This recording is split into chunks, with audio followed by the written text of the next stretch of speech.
తెలంగాణ రాష్ట్రాన్ని నెంబర్ 1 గా చేసిన కేసీఆర్ పై అనుచిత వ్యాఖ్యలు చేయడం సరికాదన్నారు బీఆర్ఎస్ నేతలు. సీఎం రేవంత్ రెడ్డి అబద్దాలకు బ్రాండ్ అంబాసిడర్ గా మారాడని విమర్శించారు. అమలు కాని హామీలతో అధికారంలోకి వచ్చిన రేవంత్ సర్కార్ 6 గ్యారంటీలను అటకెక్కించిందని చెప్పారు. ఇక నిరసనలపై ఉక్కుపాదం మోపడం, విద్యార్థుల ఆందోళనపై నిషేధం విధించడం ప్రజాస్వామ్యాన్ని ఖూనీ చేయడమేనంటూ మండిపడ్డారు BRS leaders.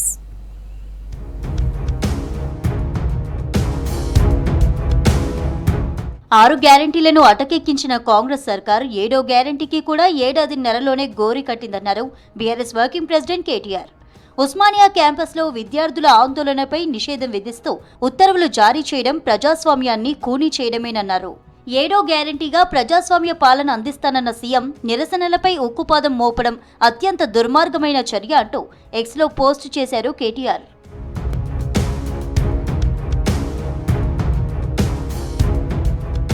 CM Revanth Reddy అబద్దాలకు బ్రాండ్ అంబాసిడర్ అని ఫైర్ అయ్యారు మాజీ మంత్రి బీఆర్ఎస్ ఎమ్మెల్యే హరీష్ రావు.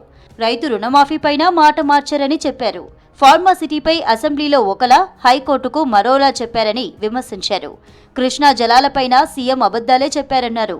కేటీఆర్ తాను పదవుల కోసం పోటీ పడమని రేవంత్ను గద్దెదించి కేసీఆర్ను సీఎం చేసేందుకు పనిచేస్తామన్నారు హరీష్ రావు.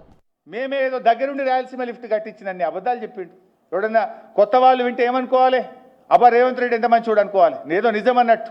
అబద్ధాలు ఆడడంలో ఆయనకు డాక్టరేట్ ఇవ్వచ్చు రేవంత్ రెడ్డికి, మాకు అలవాట్లేదు. ఎస్, మేమిద్దరం పోటీ పడతాం. శనేశ్వరుల్లాగా ఈ రాష్ట్రానికి పట్టిన నీ పీడను తొలగించడానికి, నిన్ను దించడానికి పోటీ పడతాం. పదవుల కోసం పోటీ పడం. బీఆర్ఎస్లో ఉండే కార్యకర్తలు, నాయకులు అందరం కేసీఆర్ను తిరిగి ముఖ్యమంత్రి చేయడమే. గ్రూప్ 1 పరీక్షలు ఫలితాలపై అభ్యర్థులు లేవనెత్తుతున్న అనుమానాలను ప్రభుత్వంతో పాటు తెలంగాణ పబ్లిక్ సర్వీస్ కమిషన్ నివృత్తి చేయాలని డిమాండ్ చేశారు బీఆర్ఎస్ ఎమ్మెల్సీ కవిత.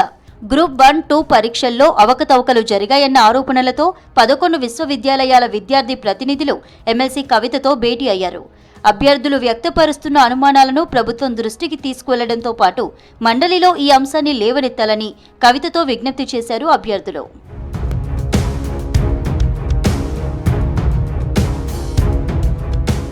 హైదరాబాద్ శేర్లింగంపల్లి నియోజకవర్గంలో బీఆర్ఎస్ కాంగ్రెస్ కార్యకర్తల మధ్య వాగ్వాదం జరిగింది.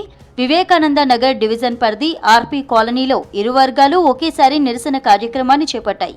బీఆర్ఎస్ మాజీ మంత్రి జగదీశ్వర్ రెడ్డి దిష్టిబొమ్మ దహనం చేశారు కాంగ్రెస్ కార్యకర్తలు. ఇందుకు నిరసనగా సీఎం రేవంత్ రెడ్డి దిష్టిబొమ్మ దహనం చేసేందుకు ప్రయత్నించారు బీఆర్ఎస్ నేతలు. వారిని అడ్డుకున్నారు పోలీసులు. దీంతో కాంగ్రెస్ పోలీసులకు వ్యతిరేకంగా నినాదాలు చేస్తూ రోడ్డుపై బైఠాయించి నిరసన తెలిపారు గులాబీ కార్యకర్తలు.